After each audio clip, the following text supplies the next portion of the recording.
Nĩ gĩikaro kĩa mwanya kĩrĩa kĩrathaganĩtio nĩ kĩama kĩa onjoria arĩa marutaga thũgũrĩ ya cuma gĩa Kenya Metal Workers makĩrugũria mũtaratara ũrĩa magũkorwo makĩhũthĩra kwa ihinda rĩa mĩaka 5 kuma rĩu nginya mwaka-inĩ wa 2023. Muoroto wa kĩama gĩkĩ arĩ kũnyitithania aruti wĩra othe na kũgitĩra thũgũrĩ ĩno thutha wa kambuni nyingĩ gũkorwo ikĩhinga mawĩra mao na kũmathamĩria mabũrũri-inĩ mangĩ gĩtarũ-inĩ kĩa Afrika irathĩro.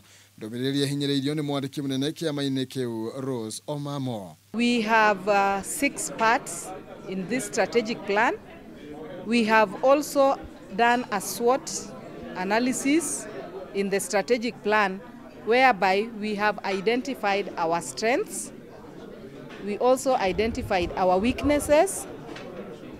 We also identified our potential in what we can do as amalgamated, but we also identified the challenges that we are facing in amalgamated. Mwena-inĩ wake Benson Okwaro, mũnini wa mwandĩki mũnene kĩama-inĩ gĩkĩ, nĩ ahinyĩrĩirie ciama cia andũ arĩa marutaga mawĩra mahanaine gũcokanĩrĩra irĩ ta njĩra ya gwĩkĩra kĩama kĩao hinya na gwĩthemana na kũhinyĩrĩrio nginya nĩ thirikari. Why we should have 5 unions within the communication sector?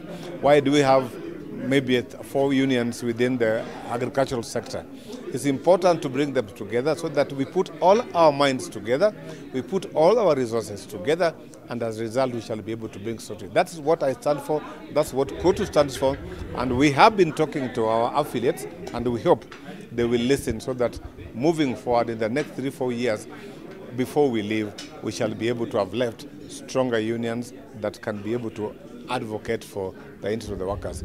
Gĩikaro gĩkĩ kĩrĩa kinyĩtio nĩ aruti wĩra, andĩkani na vitha kuma wabici ya aruti wĩra hamwe na ngwatanĩro ingĩ iria irĩ rungu rwa kĩama gĩa KOTU.